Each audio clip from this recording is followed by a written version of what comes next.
So hi friends, welcome back to career in commerce channel. ಇವತ್ತಿನ ದಿನ ನಾವೇನು ನೋಡ್ತಿದ್ದೀವಿ ಅಂತಂದರೆ, ಸೊ ಸೆಕೆಂಡ್ ಸೆಮಿಸ್ಟರ್ ಬಿ ಕಾಮ್ನವ್ರಿಗೆ ಹೌದಾ, so degree second semester B ಕಾಮ್ನವ್ರಿಗೆ ಕಂಪ್ನಿ ಅಕೌಂಟ್ಸ್ ಹೌದಲ್ಲ, ಕಂಪ್ನಿ ಅಕೌಂಟ್ಸ್ ಜುಲೈ 2025 ಅಂತ ಅಂದರೆ, ಸೊ PYQ ಪ್ರೀವಿಯಸ್ ಇಯರ್ದು ಕ್ವಶನ್ ಪೇಪರ್ ಇದೆ ಹೌದಾ.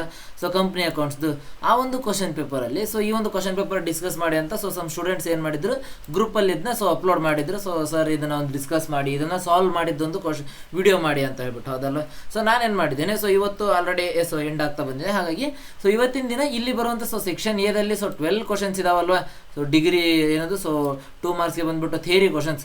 ಸೆಕ್ಷನ್ ಬಿ ಅಲ್ಲಿ ಥಿಯರಿ ಕ್ವಶನ್ ಒಂದಿದೆನಾ 5 ಮಾರ್ಕ್ಸ್ಗೆ. ಸೊ ಸೆಕ್ಷನ್ ಸಿ ಅಲ್ಲಿ ಸೊ ಏನದು 15 ಮಾರ್ಕ್ಸ್ ಒಂದಿದೆನಾ ಸೊ ಥಿಯರಿ ಕ್ವಶನ್.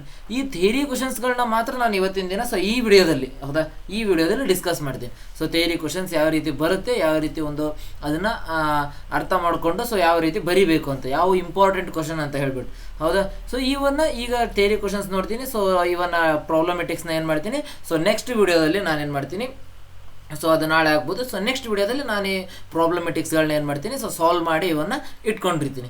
ಓಕೆನಾ. ಸೊ ಈಗ ಇವತ್ತಿನ ದಿನ ನಾವೇನು ನೋಡ್ತಿದ್ವಿ, ಸೊ ಈ ಥಿಯರಿ ಕ್ವಶನ್ಸ್ ಇಂಪಾರ್ಟೆಂಟ್ 2 ಮಾರ್ಕ್ಸ್ ಮತ್ತು 5 ಮಾರ್ಕ್ಸ್ ಥಿಯರಿ ಕ್ವಶನ್ಸ್ ಹೌದಲ್ವಾ. ನಾನು ಅದಕ್ಕೆ ಅಂತಲೇ ನಾನು ಸಪ್ರೇಟ್ ಒಂದು ವಿಡಿಯೋ ಮಾಡಿದ್ದೆ, 5 ಮಾರ್ಕ್ಸ್ ಮತ್ತು 2 ಮಾರ್ಕ್ಸ್ 15 ಮಾರ್ಕ್ಸ್ ಥಿಯರಿ ಕ್ವಶನ್ಸ್ದು ಅಂತಂದು.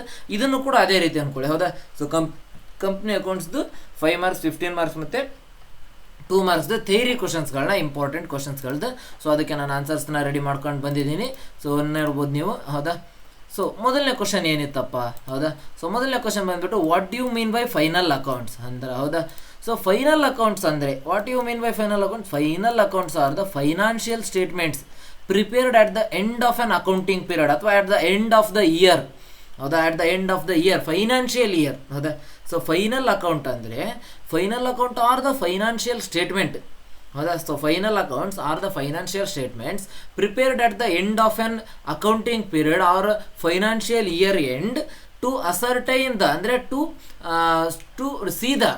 Examine what the profit or loss the and the financial position of the business ಹೌದಾ. So they include the trading account, profit and loss account and the balance sheet. So final accounts ಅಂತ ನಾವು ಯಾವನ್ನ ಕರಿತೀವಿ, trading account ಆಗಿರ್ಬೋದು, profit and loss account ಆಗಿರ್ಬೋದು, and balance ಶೀಟ್ಗಳನ್ನಾಗಿರ್ಬೋದು. So final account ಅಂದರೆ ಏನು, ಫೈನಲ್ ಅಕೌಂಟ್ ಅನ್ನುವಂಥದ್ದು financial statements prepared at the end of the ಅಂತಂದರೆ, ಸೊ ಎಟ್ ದ ಎಂಡ್ ಒಂದು ಇಯರ್ನ ಫೈನಾನ್ಷಿಯಲ್ ಇಯರ್ ಎಂಡ್ ಅಂತ ಬಂತು ಅಂತಂದರೆ, ಸೊ ಒಟ್ಟೇನು ಮಾರ್ಚ್ 31 ಆಗಿರ್ಬೋದು. ಸೊ ಒಂದು ಇಯರ್ ಎಂಡಲ್ಲಿ ಅದನ್ನು ಮಾಡ್ತೀವಿ. ಏನಕ್ಕೋಸ್ಕರ ಮಾಡ್ತೀವಿ, ಟು ಅಸರ್ಟೈನ್ ಅಂದರೆ ನಮ್ಮ ಕಂಪನಿಗೆ ಪ್ರಾಫಿಟ್ ಆಗಿದೆನಾ ಅಥವಾ ಲಾಸ್ ಆಗಿದೆನಾ, ಸೊ ನಮ್ಮ ಫೈನಾನ್ಷಿಯಲ್ ಪೊಸಿಷನ್ನಲ್ಲಿ ನಮ್ಮ ಕಂಪನಿಯ ಒಂದು ಯಾವ ರೀತಿ ನಡೀತಾ ಇದೆ ಅನ್ನೋದನ್ನು ತಿಳ್ಕೋಬೇಕು ಅಂತಂದರೆ ನಾವೇನು ಮಾಡಬೇಕು, ಈ ಫೈನಾನ್ಷಿಯಲ್ ಅಕೌಂಟನ್ನು ನಾವು ಪ್ರಿಪೇರ್ ಮಾಡಬೇಕು. ಓಕೆನಾ. ಸೊ ನೆಕ್ಸ್ಟ್ ಬಂದ್ಬಿಟ್ಟು ಸೊ ಸೆಕೆಂಡ್ ಕ್ವಶನನ್ನು ನೋಡೋಣ. ವಾಟ್ ಈಸ್ ಇಂಟರಿಮ್ ಡಿವಿಡೆಂಡ್ ಅಂತ ಹೇಳಿ ಕರೀತಾರೆ. ಇಂಟರಿಮ್ ಡಿವಿಡೆಂಡ್ ಅಂದರೆ ಏನು. So an interim dividend is a dividend declared and paid by a company before the preparation of final accounts before the annual general meeting ಅಂತ ಹೇಳ್ತಾನೆ. ಅಂದರೆ so ಏನಪ್ಪ, so interim dividend ಅಂದರೆ ಕಂಪನಿ ತನ್ನ final accounts prepare ಮಾಡುವ ಮುಂಚೆನೆ ಹೌದಾ. So final account prepare ಮಾಡೋದು ಯಾವಾಗ, ಎಟ್ the end of the business ಹೌದಾ. ಬಿಸ್ನೆಸ್ ಅಂದರೆ ಎಟ್ the end of the business year, financial year end ಆಗ್ತಾ ಇದೆ ಅನ್ನೋ ಟೈಮಲ್ಲಿ ಫೈನಲ್ ಅಕೌಂಟ್ ಮಾಡ್ತೀವಿ. ಆ ಇಂಟರಿಮ್ ಡಿವಿಡೆಂಡ್ ಅಂದರೆ is a dividend paid by company. Pay ಮಾಡ್ತೀವಿ, ಕಂಪನಿ ಹತ್ರ ಪೇ ಮಾಡ್ತೀವಿ ಯಾವಾಗ, so before the preparation of final accounts ಅಂದರೆ ಫೈನಲ್ ಅಕೌಂಟ್ಸ್ಗಳನ್ನ ಪ್ರಿಪೇರ್ ಮಾಡೋದಕ್ಕೂ ಮುಂಚೆನೇ ಪೇ ಮಾಡ್ತೀವಿ. ಯಾರಿಗೆ, ಶೇರ್ ಹೋಲ್ಡರ್ಸ್ಗೆ ಡಿಕ್ಲೇರ್ ಮಾಡಿ ಕೊಡುವಂಥ ಡಿವಿಡೆಂಡ್ ಹೌದಾ. Before the annual general meeting ಅಂದರೆ ಸೊ ಏನು ಮಾಡೋದು, ಕಂಪನಿಯ ಹೌದಾ at the end of the financial ಇಯರಲ್ಲಿ ನಾವು ಸೊ ಫೈನಲ್ ಅಕೌಂಟ್ಸ್ಗಳನ್ನ ಪ್ರಿಪೇರ್ ಮಾಡೋಕ್ಕೂ ಮುಂಚೆನೇ ಶೇರ್ ಹೋಲ್ಡರ್ಸ್ಗಳಿಗೆ ತಮ್ಮ ಒಂದು ಏನದು ಡಿವಿಡೆಂಡನ್ನು ಮಾಡಿ ಕೊಡ್ತೀವಲ್ವ. ಸೊ ಡಿವಿಡೆಂಡನ್ನು ಡಿಕ್ಲೇರ್ ಮಾಡಿ, ಸೊ ನಿಮಗೆ ಇಷ್ಟು ಪರ್ಸೆಂಟೇಜ್ ಈ ವರ್ಷದ ಪ್ರಾಫಿಟಲ್ಲಿ ನಿಮಗೆ ಇಷ್ಟು ಪರ್ಸೆಂಟೇಜ್ ಇಷ್ಟು ಅಮೌಂಟ್ ಬರ್ತಿದೆ, ಸೊ ಈ ವರ್ಷದ ನಿಮಗೆ ಇಷ್ಟು ಬಂದಿದೆ ಅಂತ ಹೇಳ್ಬಿಟ್ಟು ಸೊ ಶೇರ್ ಹೋಲ್ಡರ್ಸ್ಗಾಗಿರ್ಬೋದು, ಕ್ರೆಡಿಟರ್ಸ್ಗಾಗಿರ್ಬೋದು, ಈ ರೀತಿ ಒಂದು ಅಮೌಂಟನ್ನು ಡಿವಿಡೆಂಡ್ ಮಾಡಿ ಕೊಡ್ತೀವಲ್ವ, ಅದಕ್ಕೆ ಏನಂತ ಕರಿತೀವಿ, we call it as interim dividend. ಓಕೆನಾ. So next what is amalgamation of companies. So ತುಂಬ ಈಸಿಯೆಸ್ಟ್ ಕ್ವಶನ್ ಬಂದ್ಬಿಟ್ಟು ಇದು. Amalgamation of companies is the process in which 2 or more companies combine to form a new company or one company absorbs another. ಅಂದರೆ ಇಲ್ಲೇನಾಗುತ್ತೆ 2 or more company ಇರುತ್ತೆ. For example A B C ಅನ್ನೋ 3 company ಇದ್ದಾವೆ, 3 company A B C ಅನ್ನೋ ಕಂಪನಿಗಳು ಸೇರಿಕೊಂಡು D ಕಂಪನಿನ ಮಾಡಿದ್ರು ಕೂಡ ಅದು ಅಮಲ್ಗಮೇಷನ್ನೇ ಆಗುತ್ತೆ. ಅಥವಾ ಬಿ ಕಂಪನಿ ಅನ್ನುವಂಥದ್ದು ಸೆಂಟ್ರಲ್ ಇರುವಂತಹ ಬಿ ಕಂಪನಿ ಏನು ಮಾಡುತ್ತೆ, ಎ ಮತ್ತು ಸಿ ಕಂಪನಿ ಎರಡನ್ನೂ ಕೂಡ ಕಂಬೈನ್ ಮಾಡ್ಕೊಂಡು ಅಂದರೆ ಅಬ್ಸರ್ವ್ ಮಾಡಿಕೊಂಡು ಸೊ ಸಿ ಕಂಪನಿ ಅಂತ ಹೇಳ್ಬಿಟ್ಟು ಮಾಡ್ತಾರಲ್ವ, ಇದಕ್ಕೇನಂತ ಕರೀತಾರೆ, ಸೊ ಅಮಲ್ಗಮೇಷನ್ ಆಫ್ ಕಂಪನೀಸ್ ಅಂತ ಕರೀತಾರೆ. ಅಂದರೆ ಅಮಲ್ಗಮೇಷನ್ of companies is the process in which 2 or more companies combine to form a new company or one company absorbs the another company is called as amalgamation of companies ಅಂತ ಹೇಳ್ಬಿಟ್ಟು ಕರಿತೀವಿ. So next what is purchase consideration ಅಂತ ಹೇಳ್ತಾರೆ. ಹೌದಾ, so easy question. So purchase consideration ಮೇಲೆ ಕೂಡ ನಿಮಗೆ ಇದು ಬರುತ್ತೆ, ಏನದು ಕ್ಯಾಲ್ಕುಲೇಷನ್ ಕೂಡ ಬರುತ್ತೆ. ಸೊ ಥಿಯರಿಗೂ ಕೂಡ 2 marks ಕ್ವಶನ್ಸ್ ಕೇಳ್ಬೋದು ಅದರಲ್ಲಿ. ಸೊ ಪರ್ಚೇಸ್ ಕನ್ಸಿಡರೇಷನ್ ಅಂತ ಅಂದರೆ ಏನು? Purchase consideration is the amount payable by purchasing company. ಹೌದಾ, ಸೊ ನಮ್ಮದು ಒಂದು ಕಂಪನಿ ಇದೆ, ಎ ಕಂಪನಿ ಇದೆ. ಹೌದಾ, ನಾನೇನು ಮಾಡ್ತೀನಿ, ಬಿ ಕಂಪನಿಯ ಒಂದು ಇದನ್ನ ಏನದು, ಸೊ ಅಸೆಟ್ಸ್ ಆಗಿರ್ಬೋದು, ಶೇರ್ಸ್ಗಳನ್ನಾಗಿರ್ಬೋದು, ಸೊ ಬೈ ಮಾಡ್ತೀನಿ. ರಿಸರ್ವ್ಸ್ ಆಗಿರ್ಬೋದು, ಸರ್ಪ್ಲಸ್ ಆಗಿರ್ಬೋದು, ಪ್ರತಿಯೊಂದನ್ನು ಕೂಡ ಪರ್ಚೇಸ್ ಮಾಡ್ತೀನಿ. ಆವಾಗ ಸೊ ಪರ್ಚೇಸ್ ಕನ್ಸಿಡರೇಷನ್ ಅಂದರೆ ಏನು? The amount payable by the purchasing company, ಅಂದರೆ ನಾನು purchasing company to the shareholders of the vendor company for taking over its business. ನಾನು ಎ ಕಂಪನಿಯವನಾಗಿ ಬಿ ಕಂಪನಿಯ ಬಿಸ್ನೆಸ್ಸನ್ನು ನಾನು ತಗೊಳ್ಳೋಕ್ಕೋಸ್ಕರ, ನಾನು ಬಿ ಕಂಪನಿಯ ಬಿಸ್ನೆಸ್ನ ಪರ್ಚೇಸ್ ಮಾಡ್ತಾ ಇದ್ದೀನಿ. ಅದನ್ನು ತಗೊಳ್ಳೋದಕ್ಕೋಸ್ಕರ ಶೇರ್ ಹೋಲ್ಡರ್ಸ್ಗಳಿಗೆ ಕೊಡುವಂಥದ್ದು, ಯಾವ ಕಂಪನಿಯ ಶೇರ್ ಹೋಲ್ಡರ್ಸ್ಗಳಿಗೆ, ಬಿ ಕಂಪನಿಯ ಶೇರ್ ಹೋಲ್ಡರ್ಸ್ಗಳಿಗೆ ಕೊಡುವಂತಹ ಒಂದು ಅಮೌಂಟನ್ನು ಏನಂತೀವಿ ನಾವು, ಪರ್ಚೇಸ್ ಕನ್ಸಿಡರೇಷನ್ ಅಂತ ಹೇಳ್ಬಿಟ್ಟು ಕರಿತೀವಿ. ಹೌದಾ, ಸೊ ಇಷ್ಟಿತ್ತು, ಇಷ್ಟು ಕೊಡ್ತಾ ಇದ್ದೀವಿ ನಿಮಗೆ, ಈ ನಿಮ್ಮ ಕಂಪ್ನಿಯನ್ನು ನಾವು ತೊಗೊತಾ ಇದ್ದೀವಿ. ಅಂದರೆ is the amount payable by the purchasing company means the A company to the shareholders of the vendor company ಅಂತಂದರೆ to the shareholders of the selling company for taking over the business of the selling company. ಇಷ್ಟೇ easy ಇರೋದು purchase consideration ಅಂತ ಅಂದರೆ ಇದು. So next, what is internal reconstruction? Internal reconstruction ಅಂದರೆ ಏನು? ತುಂಬ important ಆದಂಥ ಕ್ವಶನ್, ತುಂಬ ಇಂಪಾರ್ಟೆಂಟ್ ಆದಂಥ ಚಾಪ್ಟರ್ ಕೂಡ. ಏನಕ್ಕಪ್ಪ ಇಂಪಾರ್ಟೆಂಟ್ ಚಾಪ್ಟರ್ ಕೂಡ ಅಂತ ಹೇಳ್ತಾ ಇದ್ದಾರೆ ಅಂದರೆ, ಸೊ ಇದರಲ್ಲಿ ಬರುವಂತಹ ಜರ್ನಲ್ ಎಂಟ್ರೀಸ್ ಏನಿದೆ ಇದನ್ನು 5 marks ಪ್ರಾಬ್ಲಮಲ್ಲಿ ಕೂಡ ಕೇಳ್ತಾರೆ. ಸೊ 15 marks ಪ್ರಾಬ್ಲಮಲ್ಲಿ ಕೂಡ ಕೇಳ್ತಾರೆ. ಸೊ ಟೋಟಲ್ ಈ ಒಂದು ಲೆಸನ್ನ ವೇಟೇಜ್ ಬಂದುಬಿಟ್ಟು 25 marks ಇರುತ್ತೆ. ಹೌದಾ, ಸೊ ಯಾವುದು ಇಂಟರ್ನಲ್ ರೀಕನ್ಸ್ಟ್ರಕ್ಷನ್ ಅನ್ನುವಂಥ ಒಂದು ಲೆಸನ್ನಿನ ವೇಟೇಜ್ ಬಂದ್ಬಿಟ್ಟು 25 marks ಇರುತ್ತೆ. Internal reconstruction is the organisation reorganisation of companies capital structure without liquidating the existing company. ಅಂದರೆ ಇಂಟರ್ನಲ್ ರೀಕನ್ಸ್ಟ್ರಕ್ಷನ್ ಅಂದರೆ ಅದರಲ್ಲೇ ಹೆಸರಲ್ಲೇ ಇದೆ ಇಂಟರ್ನಲ್ ರೀಕನ್ಸ್ಟ್ರಕ್ಷನ್. ಅಂದರೆ ಒಳಗಡೆನೇ ಇರುವಂಥ, ಇಲ್ಲಿ ಒಳಗಡೆ ಕನ್ಸ್ಟ್ರಕ್ಷನ್ ಆಗಿರುವಂಥದ್ದನ್ನು ರೀಕನ್ಸ್ಟ್ರಕ್ಟ್ ಮಾಡುವಂಥದ್ದು, ಅದನ್ನು ಏನು ಮಾಡುವಂಥದ್ದು, ಹೊಸದಾಗಿ ಮತ್ತೆ ಆರ್ಡರ್ ವೈಸ್ ಮಾಡ್ತಾ ಬರುವಂಥದ್ದು. ಏನನ್ನಪ್ಪ, reorganisation of companies capital structure without liquidating the existing company ಅಂತಂದರೆ ಆ ಕಂಪನಿ ಒಂದು ಕ್ಯಾಪಿಟಲ್ ಸ್ಟ್ರಕ್ಚರ್ ಇರುತ್ತೆ. ಹೌದಾ, ಸೊ ಲಿಕ್ವಿಡೇಟರ್ಸ್ ಇಷ್ಟು ಕೊಟ್ಟಿರ್ತಾರೆ ನಮಗೆ, ಸೊ ಶೇರ್ ಹೋಲ್ಡರ್ಸ್ಗಳು ಲಿಕ್ವಿಡೇಟರ್ಸ್ ಅಂತೀನಿ, ಸೊ ಕ್ರೆಡಿಟರ್ಸ್ ಇಷ್ಟು ಕೊಟ್ಟಿರ್ತಾರೆ, ಶೇರ್ ಹೋಲ್ಡರ್ಸ್ ಇಷ್ಟು ಕೊಟ್ಟಿರ್ತಾರೆ, ಪ್ರಿಫರೆನ್ಷಿಯಲ್ ಶೇರ್ ಹೋಲ್ಡರ್ಸ್ ಇಷ್ಟು ಕೊಟ್ಟಿರ್ತಾರೆ, ಈಕ್ವಿಟಿ ಶೇರ್ ಹೋಲ್ಡರ್ಸ್ ಇಷ್ಟು ಕೊಟ್ಟಿರ್ತಾರೆ ಅಂತ ಒಂದಿಷ್ಟು ನಮಗೆ ಒಂದು ಅಮೌಂಟ್ ಇರುತ್ತೆ ಹೌದಲ್ವಾ. ಸೊ ಇವರು ಇಷ್ಟು ನಮ್ಮ ಕಂಪ್ನಿಯಲ್ಲಿ ಡೆಪಾಸಿಟ್ ಇಟ್ಟಿದ್ದಾರೆ, ಇವರು ಇಷ್ಟು ನಮ್ಮ ಕಂಪ್ನಿಯಲ್ಲಿ ಡೆಪಾಸಿಟ್ ಇಟ್ಟಿರ್ತಾರೆ. ಸೊ ಈ ಒಂದು ಆರ್ಡರನ್ನು ನಾವು ಹಾಳು ಮಾಡ್ದೇನೆ, so without liquidating the existing ಕಂಪನಿಯನ್ನು ಕ್ಲೋಸ್ ಮಾಡ್ದೇನೆ ಏನು ಮಾಡುವಂಥದ್ದು, ಆ ಒಂದು ಕಂಪನಿಯ ಕ್ಯಾಪಿಟಲ್ ಸ್ಟ್ರಕ್ಚರನ್ನು ರೀಆರ್ಗನೈಸ್ ಮಾಡೋದು, ಇದಕ್ಕೆ ಏನಂತ ಕರೀತಾರೆ, ಇಂಟರ್ನಲ್ ರೀಕನ್ಸ್ಟ್ರಕ್ಷನ್ ಅಂತ ಹೇಳಿ ಕರೀತಾರೆ. ಸೊ ಇದನ್ನು ಕೇಳುವಂತಹ ಚಾನ್ಸ್ ಬಂದ್ಬಿಟ್ಟು 99% ಈ ಒಂದು ಕ್ವಶನ್ ಬರುವಂಥ ಚಾನ್ಸ್ ತುಂಬ ಇದೆ ಫ್ರೆಂಡ್. ನಿಮಗೆಲ್ಲ ಈಗ ಆಲ್ರೆಡಿ ಎಕ್ಸಾಮ್ ಸ್ಟಾರ್ಟ್ ಆಗಿದೆ, ಹಾವೇರಿ ಯೂನಿವರ್ಸಿಟಿಯವರಿಗೆ ಎಕ್ಸಾಮ್ ಸ್ಟಾರ್ಟ್ ಆಗಿದೆ. ಸೊ ಬೇರೆ ಯೂನಿವರ್ಸಿಟಿಯವ್ರಿಗೆ ಆಗಿರ್ಬೋದು, ಅಥವಾ ಸೊ ಇದು ಫ್ಯೂಚರಲ್ಲಿ ಕೂಡ ನೀವು ವೀಡಿಯೋಸ್ಗಳನ್ನ ನೋಡ್ತಾ ಇದ್ರು, ಸೊ ಅವರಿಗೆ ಬರುವಂಥದ್ದು ಅದೆಲ್ಲ. ಸೊ ಅವರಿಗೂ ಕೂಡ ಈ ಒಂದು ಇಂಟರ್ನಲ್ ರೀಕನ್ಸ್ಟ್ರಕ್ಷನ್ ಇತ್ತು ಅಂದರೆ ವಾಟ್ ಈಸ್ ಇಂಟರ್ನಲ್ ರೀಕನ್ಸ್ಟ್ರಕ್ಷನ್ ಅಂತ ಒಂದು ಕ್ವಶನ್ ಫಿಕ್ಸ್ ಅಂದ್ಕೊಳ್ಳಿ, ಓಕೆನಾ. So next, what are the means of reduction of share capital? ಹೌದಾ, so reduction of share capital ಅಂದರೆ ಏನು? The means of reduction of share capital is extinguishing or reducing liability on unpaid share capital ಅಂತ ಹೇಳ್ಬಿಟ್ಟು ಕರಿತೀವಿ, ಹೌದಲ್ವಾ. So ಅಂದರೆ ಏನದಪ್ಪ ಅದು, what are the means of reduction of share capital ಅಂದರೆ, ಸೊ ಶೇರ್ ಕ್ಯಾಪಿಟಲ್ ರಿಡಕ್ಷನನ್ನು ಮುಖ್ಯವಾಗಿ 3 ರೀತಿಯಲ್ಲಿ ನಾವು ಮಾಡ್ತೀವಿ. ಒಂದು ಬಂದ್ಬಿಟ್ಟು ಅನ್ಪೇಯ್ಡ್ ಲಯಬಿಲಿಟಿಯನ್ನು ರಿಡ್ಯೂಸ್ ಮಾಡುವುದು, ಅಂದರೆ ಸೊ ಆಮೇಲೆ ಇನ್ನೊಂದು ಬಂದ್ಬಿಟ್ಟು ಲಾಸ್ ಆಗಿರುವ ಕ್ಯಾಪಿಟಲನ್ನು ಏನು ಮಾಡುವಂಥದ್ದು, ಸೊ ಕ್ಯಾನ್ಸಲ್ ಮಾಡುವಂಥದ್ದು, ಹೌದಾ. ಸೊ ಅದನ್ನು ಕ್ಯಾನ್ಸಲ್ ಮಾಡುವಂಥದ್ದಾಗಿರ್ಬೋದು. ಸೊ ನೆಕ್ಸ್ಟ್ ಬಂದ್ಬಿಟ್ಟು ಇನ್ನೂ ಏನು ಬರುತ್ತಪ್ಪ ಅಂತಂದರೆ, ನೆಕ್ಸ್ಟ್ ಬಂದ್ಬಿಟ್ಟು ಕ್ಯಾನ್ಸಲ್ ಮಾಡೋದು. ಮತ್ತು ಎಕ್ಸೆಸ್ ಪೇಡ್ ಅಪ್ ಆಗಿತ್ತು ಅಂತಂದರೆ ಎಕ್ಸೆಸ್ ಪೇಡ್ ಅಪ್ ಕ್ಯಾಪಿಟಲನ್ನು ಏನು ಮಾಡುವಂಥದ್ದು, ಶೇರ್ ಹೋಲ್ಡರ್ಸ್ಗಳಿಗೆ ರಿಟರ್ನ್ ಮಾಡುವಂಥದ್ದು. ಹೌದಾ. ಸೊ ಎಕ್ಸ್ಟಿಂಗ್ವಿಷಿಂಗ್ ಆರ್ ಅಂದರೆ ಲಯಬಿಲಿಟಿಯನ್ನು ರಿಡ್ಯೂಸ್ ಮಾಡುವಂಥದ್ದಾಗಿರ್ಬೋದು. ನೆಕ್ಸ್ಟ್ ಬಂದ್ಬಿಟ್ಟು ಕ್ಯಾನ್ಸಲಿಂಗ್ ದ ಲಾಸ್ ಆಗಿರ್ಬೋದು. ನೆಕ್ಸ್ಟ್ ಬಂದ್ಬಿಟ್ಟು ಎಕ್ಸೆಸ್ ಪೇಡ್ ಅಪ್ ಕ್ಯಾಪಿಟಲ್ ಇತ್ತು ಅಂತಂದರೆ ಅದನ್ನು ಶೇರ್ ಹೋಲ್ಡರ್ಸ್ಗಳಿಗೆ ಸೊ ಪೇ ಮಾಡುವಂಥದ್ದಾಗಿರ್ಬೋದು. ಸೊ 3 ರೀತಿಯಾದಂಥ ಕೇಸಲ್ಲಿ ನೋಡ್ತೀವಿ. ನೆಕ್ಸ್ಟ್ ಬಂದ್ಬಿಟ್ಟು ಇದು ಈ ಎಕ್ಸಾಮ್ ಕ್ವಶನ್ ಪೇಪರ್ ಅಂತ ಹೇಳಿದ್ನಲ್ಲ, ಸೊ ಅದರಲ್ಲಿ ಕೇಳಿರೋಂಥದ್ದು. ಸೊ ಅಷ್ಟೊಂದು ಮುಖ್ಯವಾದ ಕ್ವಶನ್ ಅಂತ ಏನು ಅನ್ಸೋದಿಲ್ಲ, ಬಟ್ ತಿಳ್ಕೊಳ್ಳೋದು ಅವಶ್ಯಕತೆ ಇದೆ. ಹೌದಾ. Means of reduction of share capital. What is the journal entry for reduction of share capital, equity share capital? So ಎಲ್ಲಿ ಬರುತ್ತಪ್ಪ reduction of equity share capital? ಇದೇ ಪಾಠದಲ್ಲಿ ಇಂಟರ್ನಲ್ ರೀಕನ್ಸ್ಟ್ರಕ್ಷನಲ್ಲೇ ಬರುವಂಥ ಪ್ರಶ್ನೆ. ಸೊ ನಾವು ಹೇಳ್ತೇವಲ್ವ, ಸೊ 1,000 ಶೇರ್ಸ್ ತೊಗೊಂಡಿರ್ತಾರೆ. ಸೊ 50 ರುಪೀಸ್ಗೆ ನಾವೇನು ಮಾಡ್ತೀವಿ, ಸೊ 25 ರುಪೀಸ್ಗೆ ರೆಡ್ಯೂಸ್ ಮಾಡ್ತೀವಿ. ಆವಾಗ ಅವ್ರಿಗೆ ಎಷ್ಟು ಕೊಡ್ತೀವಿ, ಸೊ ಇನ್ನು 25 ರುಪೀಸನ್ನು ಅವ್ರಿಗೆ ಕೊಡ್ತೀವಿ, ಉಳಿದ 25 ರುಪೀಸ್ನ ನಾವು ಇಟ್ಕೊತೀವಿ. ಆ ಟೈಮಲ್ಲಿ ಜರ್ನಲ್ ಎಂಟ್ರಿ ಏನು ಬರೀತೀರಾ, so equity share capital account debtor to capital reduction account. ಏನಪ್ಪ ಅಂದರೆ ಈಕ್ವಿಟಿ ಶೇರ್ ಕ್ಯಾಪಿಟಲ್ ಅಕೌಂಟಲ್ಲಿ ಇದ್ದಂಥ ಅವ್ರ ಕಡೆಯಿಂದ ನಮಗೆ ಉಳಿಸ್ಕೊಂಡಿದ್ದಂಥ ಒಂದು 50,000 ರೂಪಾಯಿನ ನಾವೇನು ಮಾಡ್ತೀವಿ, ನಮ್ಮ ಕಂಪನಿಯ ಒಂದು ಕ್ಯಾಪಿಟಲ್ ರಿಡಕ್ಷನ್ಗೆ ಹಾಕ್ತೀವಿ. ಕ್ಯಾಪಿಟಲ್ ರಿಡಕ್ಷನ್ಗೆ ಅಕೌಂಟ್ಗೆ ಹಾಕಿ ಏನು ಮಾಡ್ತೀವಿ, ಸೊ ನಮ್ಮ ಕಂಪ್ನಿಯಲ್ಲಿ ಯಾವ್ಯಾವುದು ಒಂದು ಲಯಬಿಲಿಟೀಸ್ಗಳಿರುತ್ತೆ ಅದನ್ನೆಲ್ಲ ಪೇ ಮಾಡಿಬಿಟ್ಟು ನಾವು ಆಮೇಲೆ ನಂತರವಾಗಿ ಸೊ ಒಂದು ಉಳಿಸ್ಕೊಳ್ಳೋವಂಥದ್ದು. ಹೌದಾ. ಏನಕ್ಕೆ, ಸೊ ನಮ್ಮ ಕಂಪ್ನಿಯಲ್ಲಿ being reduction of equity share capital recorded ಅಂದರೆ ಸೊ ನಮ್ಮ ಕಂಪ್ನಿಯಲ್ಲಿ ಯಾವುದೇ ರೀತಿ ಲಾಸ್ ಇಲ್ಲ, ಸೊ ನಡೀತಾ ಇದೆ ಅಂತ ಹೇಳ್ಬಿಟ್ಟು ಬ್ಯಾಂಕಿಗೆ ಹೇಳಿ ಸೊ ಮತ್ತೆ ಒಂದು ಲೋನ್ ಫೆಸಿಲಿಟಿಯನ್ನು ತೊಗೊಂಡು ಮತ್ತೆ ಕಂಟಿನ್ಯೂ ಮಾಡುವಂಥದ್ದು. ಹೌದಾ. ಸೊ ವಿತೌಟ್, ಇಲ್ಲಿ ಹೇಳಿದೆ ನಾನು ಏನದು ಇಂಟರ್ನಲ್ ರಿಕನ್ಸ್ಟ್ರಕ್ಷನ್ ಹೇಳೋಗ್ಲಿ, without liquidating the existing company ಅಂತ. ಹಾಗಾಗಿ ಸೊ ನೆಕ್ಸ್ಟ್ ಬಂದು what is holding company? Holding company ಮತ್ತು ಸಬ್ಸಿಡರಿ ಕಂಪನಿ ಕೇಳಿರ್ತೀರ. ಸೊ ಹೋಲ್ಡಿಂಗ್ ಕಂಪನಿ ಅಂದರೆ ಏನು?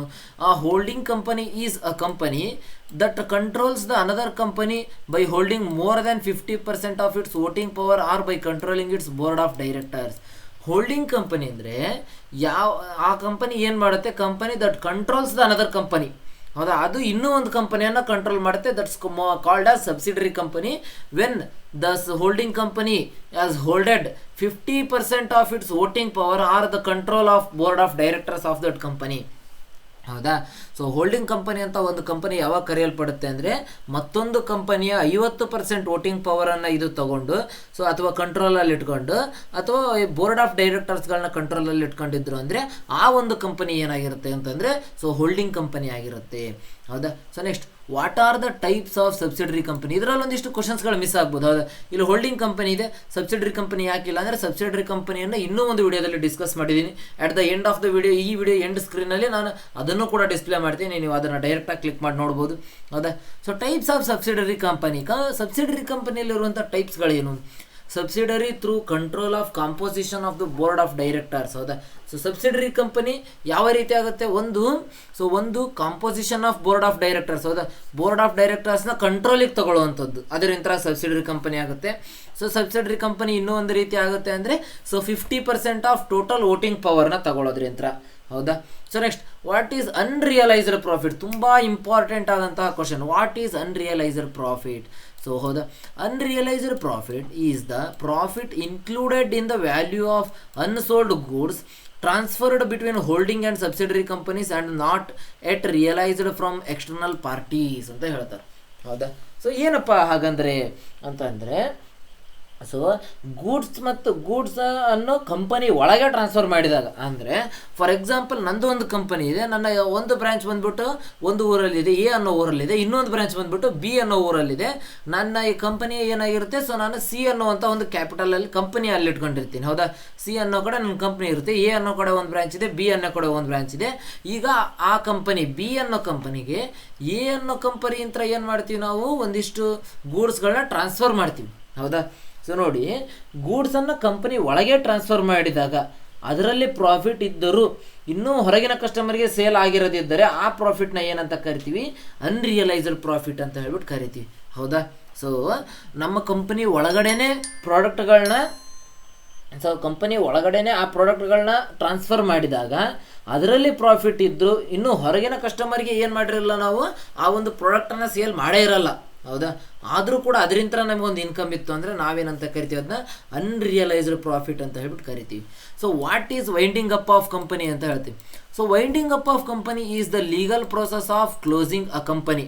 ಹೌದಾ? ಸೊ ಲಿಕ್ವಿಡೇಷನ್ ಆಫ್ ಕಂಪನಿ ಅಂದರೂ ಒಂದೇ, so winding up of company ಅಂದರೂ ಕೂಡ ಒಂದೇ. ಇದರಲ್ಲಿ ಯಾವುದೇ ರೀತಿಯಾದಂಥ ಕನ್ಫ್ಯೂಷನ್ ಬೇಡ.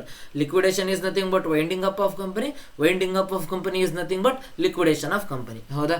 So closing a company, selling it's assets. ಹೌದಾ? ಸೊ ಮೊದಲನೇದಾಗಿ ನಾವೇನು ಮಾಡ್ತಿದ್ವಿ, ಅಸೆಟ್ಸ್ ರಿಯಲೈಸರ್ ಅಂತ ಲಿಕ್ವಿಡೇಟರ್ದು ಫೈನಲ್ ಸ್ಟೇಟ್ಮೆಂಟ್ ಅಕೌಂಟನ್ನು ನೆನಪು ಮಾಡ್ಕೊಳ್ಳಿ. ಸೊ ಡೆಬಿಟ್ ಸೈಡ್ ಏನು ಬರ್ತಿದ್ವಿ ಮೊದಲನೇದಾಗಿ, ಸೊ ಪರ್ಟಿಕ್ಯುಲರ್ ರಿಸಿಪ್ಟ್ ಸೈಡ್ ಏನು ಬರಿತಾ ಇದ್ವಿ, ಸೊ ಬಂದ್ಬಿಟ್ಟು ಮೊದಲನೇದಾಗಿ ಅಸೆಟ್ಸ್ ರಿಯಲೈಸ್ಡ್ ಆಗಿರ್ಬೋದು ಬರಿತಿದ್ವಾ. ಅಸೆಟ್ಸ್ ರಿಯಲೈಸ್ಡ್ ಅಂತ ಅಂದರೆ selling the assets. So next paying the liabilities and distributing the remaining amount among share holders. ಹೌದಾ? ಅದರಿಂದ ನಾವೇನು ಮಾಡ್ತೀವಿ, so and distributing the remaining amount among the share holders. ಹೌದಾ? ಶೇರ್ ಹೋಲ್ಡರ್ಸ್ಗಾಗಿರ್ಬೋದು, ಈ ಕ್ರೆಡಿಟರ್ಸ್ಗಳಿಗಾಗಿರ್ಬೋದು, ಅವರ ಮಧ್ಯೆ ಆ ಒಂದು ಅಮೌಂಟನ್ನು ಡಿವೈಡ್ ಮಾಡೋದಕ್ಕೆ ಏನಂತ ಕರಿತೀವಿ, ಡಿಸ್ಟ್ರಿಬ್ಯೂಟ್ ಮಾಡೋದಕ್ಕೆ ವೈಂಡಿಂಗ್ ಅಪ್ ಆಫ್ ಕಂಪನಿ ಅಥವಾ ಲಿಕ್ವಿಡೇಷನ್ ಆಫ್ ಕಂಪನೀಸ್ ಅಂತ ಹೇಳ್ಬಿಟ್ಟು ಕರಿತೀವಿ. So what are the types of liquidation? ಲಿಕ್ವಿಡೇಷನಲ್ಲಿ ಟೈಪ್ಸ್ ಬರುತ್ತೊಂದು ಕಂಪಲ್ಸರಿ ವೈಂಡಿಂಗ್ ಅಪ್ ಅನ್ನೋದು ಮತ್ತು ವಾಲಂಟರಿ ಲಿಕ್ವಿಡೇಷನ್. ಹೌದಾ? ಸೊ ಲಿಕ್ವಿಡೇಷನಲ್ಲಿ ಕಂಪಲ್ಸರಿ ಲಿಕ್ವಿಡೇಷನ್ ಮತ್ತು ವಾಲಂಟರಿ ಲಿಕ್ವಿಡೇಷನ್. ಕಂಪಲ್ಸರಿ ಅಂತ ಅಂದರೆ ಸೊ ಒಂದು NCLT ಅಂತ ಹೇಳ್ಬಿಟ್ಟು ನಿಮಗೆ, ಸೊ ಇದು ಎಕ್ಸ್ಪ್ಯಾಂಡ್ಗೂ ಕೂಡ ಕೇಳ್ತಾರೆ 2 ಮಾರ್ಕ್ಸ್ಗೆ, NCLTಯನ್ನು ಎಕ್ಸ್ಪ್ಲೇನ್ ಮಾಡಿ ಅಂತ ಹೇಳ್ಬಿಟ್ಟು. ಹೌದಾ? ಸೊ NCLT ನ್ಯಾಷನಲ್ ಕಂಪನಿ ಲಾ ಟ್ರಿಬ್ಯುನಲ್. ಈ NCLTಯನ್ನು ಕೂಡ ಎಕ್ಸ್ಪ್ಲೇನ್ ಮಾಡಿ ಅಂತಾರಲ್ವ. ಸೊ ಈ NCLT ಏನಾದರೂ ಒಂದು ಕಂಪನಿಗೆ, ಸೊ ನಿಮ್ಮ ಕಂಪ್ನಿ ಲಾಸಲ್ಲಿ ನಡೀತಾ ಇದೆ ತುಂಬ, ನೀವು ಕ್ಲೋಸ್ ಮಾಡಿ ಅಂತ ಹೇಳಿದರೆ ಕ್ಲೋಸ್ ಮಾಡಬೇಕು. ಆ ಟೈಮಲ್ಲಿ ಆ ಒಂದು ಕಂಪನಿಗೆ ಏನಂತ ಕರೀತಾರೆ, ಸೊ ಕಂಪಲ್ಸರಿ ಲಿಕ್ವಿಡೇಷನ್ ಅಂತ ಹೇಳಿ ಕರೀತಾರೆ. ಅದೇ ವಾಲಂಟರಿ ಲಿಕ್ವಿಡೇಷನ್ ಅಂತಂದರೆ, ಸೊ ಕಂಪನಿಯ ಬೋರ್ಡ್ ಆಫ್ ಮೆಂಬರ್ಸ್ ಆಗಿರ್ಬೋದು, ಓನರ್ಸ್ ಆಗಿರ್ಬೋದು, ಶೇರ್ ಹೋಲ್ಡರ್ಸ್ ಆಗಿರ್ಬೋದು, ಡಿಸೈಡ್ ಮಾಡಿ, ಸೊ ಇವತ್ತು ಡಿಸೈಡ್ ಮಾಡಿ ನಮ್ಮ ಕಂಪ್ನಿ ಸೊ ತುಂಬ ಲಾಸಲ್ಲಿ ನಡೀತಾ ಇದೆ, ನಾವು ಇದನ್ನು ಲಿಕ್ವಿಡೇಟ್ ಮಾಡೋಣ ಅಂತ ಹೇಳ್ಬಿಟ್ಟು ಏನಾದರೂ ಡಿಸಿಷನ್ ತೊಗೊಂಡ್ರು ಅಂತಂದರೆ ಅದಕ್ಕೇನಂತ ಕರೀತಾರೆ, ವಾಲಂಟರಿ ಲಿಕ್ವಿಡೇಷನ್ ಅಂತ ಹೇಳ್ಬಿಟ್ಟು ಅಥವಾ ವಾಲಂಟರಿ ವೈಂಡಿಂಗ್ ಅಪ್ ಅಂತ ಹೇಳ್ಬಿಟ್ಟು ಕರೀತಾರೆ. ಸೊ ಇಲ್ಲಿಗೆ ನಿಮ್ಮ 2 ಮಾರ್ಕ್ಸ್ ಕ್ವಶನ್ಸ್ಗಳು ಮುಗಿದ್ವು ಆ ಒಂದು ಕ್ವಶನ್ ಪೇಪರಲ್ಲಿ. ಸೊ ನೆಕ್ಸ್ಟ್ ಬಂದ್ಬಿಟ್ಟು ಇತ್ತಲ್ವ, ಸೊ ನೆಕ್ಸ್ಟ್ ಏನಪ್ಪ ಈ ರೀತಿ ಇತ್ತಲ್ಲ. ನೆಕ್ಸ್ಟ್ ಬಂದ್ಬಿಟ್ಟು ಈಗ 5 ಮಾರ್ಕ್ಸ್ ಕ್ವಶನ್ಸ್ಗಳನ್ನ ನಾವು ನೋಡ್ತಾ ಇದ್ವಿ. ಓಕೆನಾ? ಸೊ 5 ಮಾರ್ಕ್ಸ್ ಕ್ವಶನ್, ಅದರಲ್ಲಿ ಕೂಡ ಒಂದು ಕ್ವಶನ್ ಪೇಪರಲ್ಲಿ ಒಂದಿತ್ತು, explain the needs of financial statements. Financial ಸ್ಟೇಟ್ಮೆಂಟ್ಸನ್ನು ಪ್ರಿಪೇರ್ ಮಾಡ್ತೀವಿ. ಮೊದಲನೇದಾಗಿ ನಾವು ಫೈನಾನ್ಷಿಯಲ್ ಸ್ಟೇಟ್ಮೆಂಟ್ಸ್ ಅಂದರೆ ಏನು ಅಂತ ತಿಳ್ಕೊಂಡ್ವಿ. ಹೌದಾ? ಸೊ ಯಾಕೆ ಮಾಡ್ತೀವಿ ಅಂತಲೂ ಕೂಡ ತಿಳ್ಕೊಂಡ್ವಿ. ಹೌದಾ? ಸೊ ಹಾಗಿದ್ದಾಗ ಅದರ ಒಂದು ಅಗತ್ಯ ಏನಿದೆ, ಸೊ ಫೈನಾನ್ಷಿಯಲ್ ಸ್ಟೇಟ್ಮೆಂಟ್ಸನ್ನು ಮಾಡುವಂತಹ ಒಂದು ಅಗತ್ಯ ಏನಿದೆ ಅನ್ನೋವಂಥದ್ದು ನಮಗೆ ಈಗ ಗೊತ್ತಾಗಬೇಕು. ಹೌದಾ? ಸೊ ನೆಕ್ಸ್ಟ್ ಏನಪ್ಪ ಏನಕ್ಕೆ ಗೊತ್ತಾಗಬೇಕು? So financial statements are prepared to provide information about the financial performance and financial position of a business. The main needs are, ಏನಕ್ಕೆ ಬೇಕು ಅಂತಂದರೆ to ascertain the profit or loss. ಮೊದಲನೇದು, ನಮ್ಮ ಕಂಪನಿ ಪ್ರಾಫಿಟಲ್ಲಿ ನಡೀತಾ ಇದೆಯಾ ಅಥವಾ ನಮ್ಮ ಕಂಪನಿ ಪ್ರಾಫಿಟ್ ಅರ್ನ್ ಮಾಡಿದೇನಾ ಅಥವಾ ಲಾಸನ್ನು ಫೇಸ್ ಮಾಡ್ತಾ ಇದೆಯಾ ಗೊತ್ತಾಗಬೇಕು ಅಂದರೆ ಏನು ಮಾಡಬೇಕು?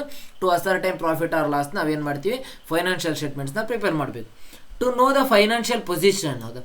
ಸೊ ನಮ್ಮ ಕಂಪನಿ ಫೈನಾನ್ಷಿಯಲ್ ಪೊಸಿಷನಲ್ಲಿ ಎಲ್ಲಿದೆ, ಸೊ ಹೌದಾ, ನಮ್ಮ ಅಸೆಟ್ಸ್ಗಳು ಎಷ್ಟು ಸ್ಟ್ರಾಂಗ್ ಆಗಿದೆ, ಸೊ ಲಯಬಿಲಿಟೀಸ್ಗಳು ಹೇಗಿದ್ದಾವೆ, ಕ್ಯಾಪಿಟಲ್ ಹೇಗಿದೆ, ಹೌದಾ, ನಮ್ಮ ಕಂಪನಿಯ ಫೈನಾನ್ಷಿಯಲ್ ಸ್ಟ್ರೆಂತ್ ಯಾವುದಿದೆ, ಹೌದಾ, ಅದು ಗೊತ್ತಾಗಬೇಕಂದ್ರೆ ನಾವೇನು ಮಾಡಬೇಕು? ಸೊ ಫೈನಾನ್ಷಿಯಲ್ ಸ್ಟೇಟ್ಮೆಂಟ್ಸನ್ನು ಪ್ರಿಪೇರ್ ಮಾಡಬೇಕು.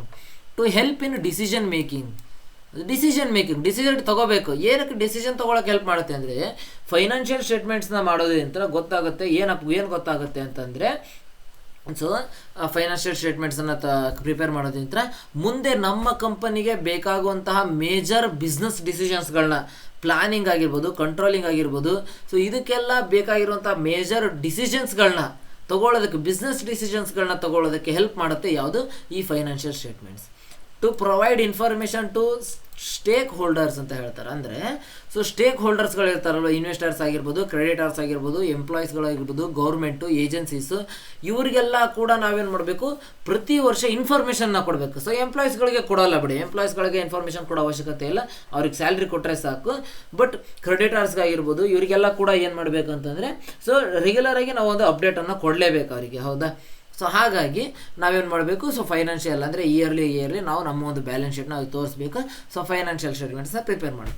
To meet legal requirements. ಹೌದಾ? ಸೊ ಲೀಗಲಿ ಒಂದು ಕಂಪನೀಸ್ ಲಾನೇ ಕೂಡ ಹೇಳುತ್ತೆ. ಹೌದಾ?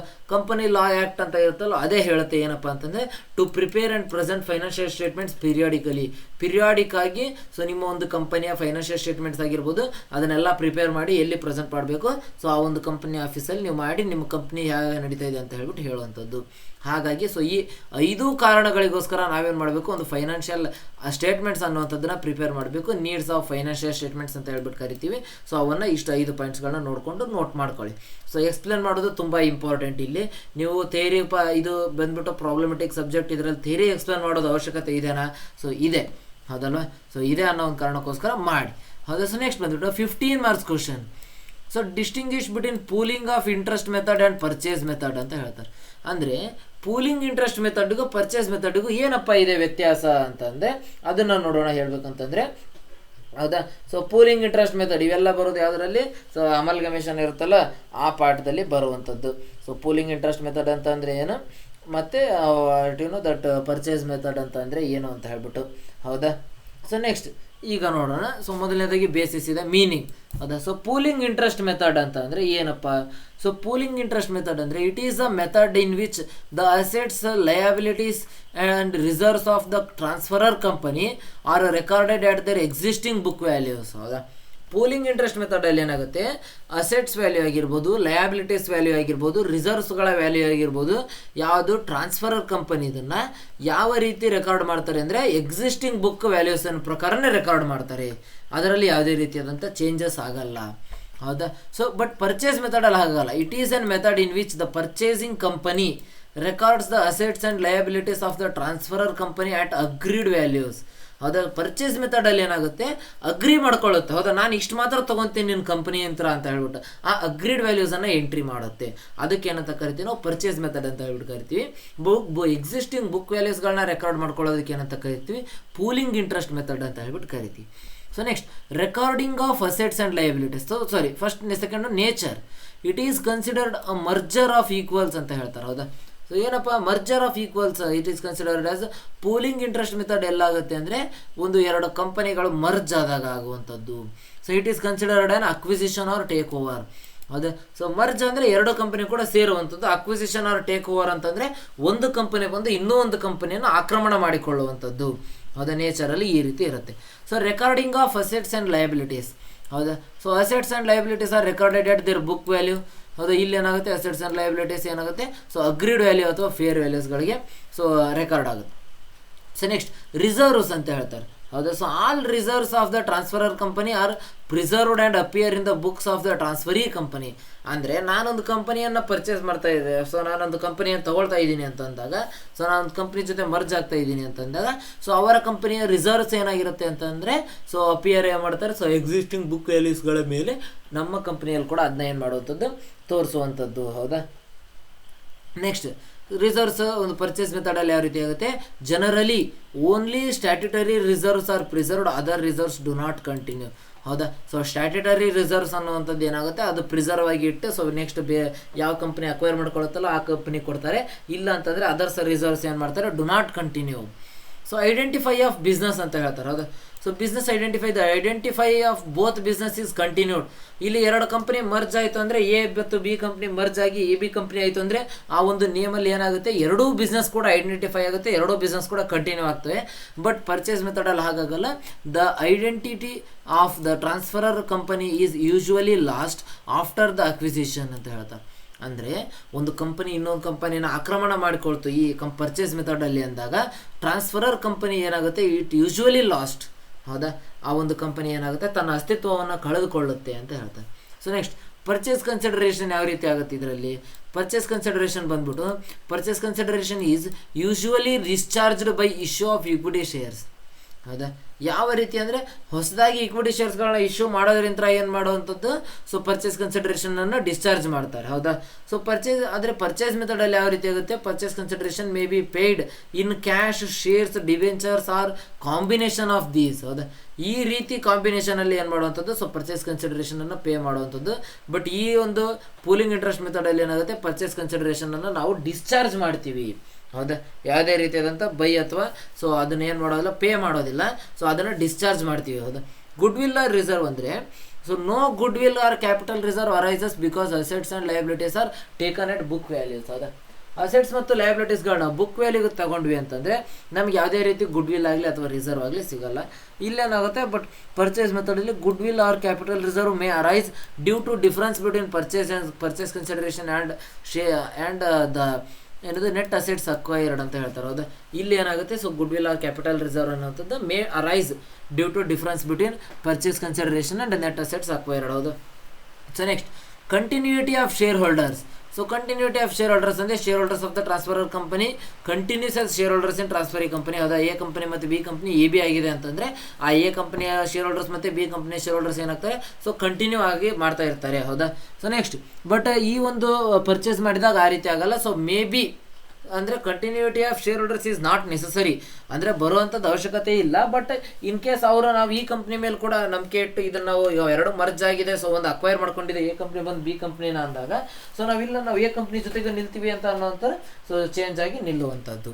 ಹೌದಾ. ಸೊ ಅಬ್ಜೆಕ್ಟಿವ್ ಏನಿದೆ, so to combine business and continue operations jointly to acquire control over the another business. ಅಂದರೆ ಸೊ ಏನದು ಈ ಒಂದು ಮೆಥಡಲ್ಲಿ, ಸೊ ಪೂಲಿಂಗ್ ಇಂಟ್ರೆಸ್ಟ್ ಮೆಥಡಲ್ಲಿ ಏನಾಗುತ್ತೆ, ಅಬ್ಜೆಕ್ಟಿವ್ ಏನಿರುತ್ತಪ್ಪ, to combine business and continue operations jointly, ಇಬ್ಬರು ಕೂಡ ಸೇರ್ಕೊಂಡು ಏನು ಮಾಡುವಂಥದ್ದು, ಬಿಸ್ನೆಸ್ಸನ್ನು ರನ್ ಮಾಡುವಂಥದ್ದು.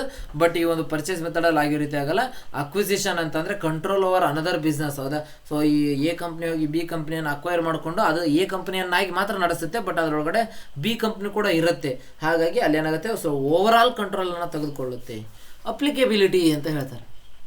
ಅಪ್ಲಿಕೇಬಿಲಿಟಿ ಅಂದರೆ applied in the case of amalgamation in the nature of merger. ಹೌದಾ. ಸೊ ಮರ್ಜರ್ನ ನೇಚರಲ್ಲಿ ಏನಂತಾರೆ, ಇದಕ್ಕೆ ಅಮಲ್ಗಮೇಷನ್ ಅಂತ ಹೇಳ್ತಾರೆ, ಅಪ್ಲೈ ಮಾಡ್ತಾರೆ. ಯಾವುದನ್ನು, ಸೊ ಪೂಲಿಂಗ್ ಇಂಟ್ರೆಸ್ಟ್ ಮೆಥಡನ್ನು applied in the case of amalgamation in the nature of purchase ಅಂತ ಹೇಳ್ತಾರೆ. ಯಾವ ಮೆಥಡನ್ನು, ಪರ್ಚೇಸಿಂಗ್ ಮೆಥಡನ್ನು, ಸೊ ನೇಚರ್ ಆಫ್ ಪರ್ಚೇಸ್ ಅಂತ ಹೇಳ್ಬಿಟ್ಟು ಅಮಲ್ಗಮೇಷನಲ್ಲಿ ಮಾಡ್ತಾರೆ. ಸೊ ಇದನ್ನು ಏನಂತ ಕರೀತಾರೆ, ಪೂಲಿಂಗ್ ಇಂಟ್ರೆಸ್ಟ್ ಮೆಥಡ್ ಅಂತ ಹೇಳಿದೆ. ಸೊ 5 ಮಾರ್ಕ್ಸ್ ಒಂದು, 15 ಮಾರ್ಕ್ಸ್ ಒಂದು, ಸೊ 2 ಮಾರ್ಕ್ಸಿಂದೊಂದು 12 ಕ್ವಶನ್ಸ್ಗಳನ್ನ ನಾವು ಇವತ್ತಿನ ಕ್ಲಾಸಲ್ಲಿ, ಸೊ ಈಗಿನ ಕ್ಲಾಸಲ್ಲಿ ಡಿಸ್ಕಸ್ ಮಾಡಿದ್ವಿ. Thank you for watching video friends. ಇಲ್ಲಿವರೆಗೂ ವಿಡಿಯೋ ನೋಡೋದಕ್ಕಾಗಿ ಧನ್ಯವಾದಗಳು. ಸೊ ಮುಂದಿನ ವಿಡಿಯೋದಲ್ಲಿ ಮತ್ತೆ ಪ್ರಾಬ್ಲಮೆಟಿಕ್ಸ್ಗಳಿಂದ ತೊಗೊಂಡು ಬರ್ತೀನಿ. ಸೊ ನಾನು ಹೇಳಿದ್ನಲ್ವ, ಸೊ ಆ ರೀತಿ ಈ ಒಂದು ಕ್ವಶನ್ ಪೇಪರಲ್ಲಿರುವಂಥ ಕ್ವಶನ್ಸ್ಗಳನ್ನ ನಾನು ನೆಕ್ಸ್ಟ್ ಕ್ಲಾಸಲ್ಲಿ ಖಂಡಿತವಾಗ್ಲೂ ಕೂಡ ಸಾಲ್ವ್ ಮಾಡ್ತೀನಿ. So wait for that video. So ಎಲ್ಲದಕ್ಕೂ ಕೂಡ ಆನ್ಸರ್ಸ್ಗಳು ಕರೆಕ್ಟಾಗಿ ಬರೋ ರೀತಿ ನೋಡಿಕೊಂಡು ಸೊ ನಾವೇನು ಮಾಡ್ತೀವಪ್ಪ ಅಂತಂದರೆ ಅದನ್ನು ಮಾಡಿಕೊಡ್ತೀವಿ. ಓಕೆನಾ. So thank you friends, thank you for watching video. ಇದೇ ರೀತಿ ಸಪೋರ್ಟ್ ಮಾಡ್ತಾ ಇರಿ. Keep supporting friends. Thank you.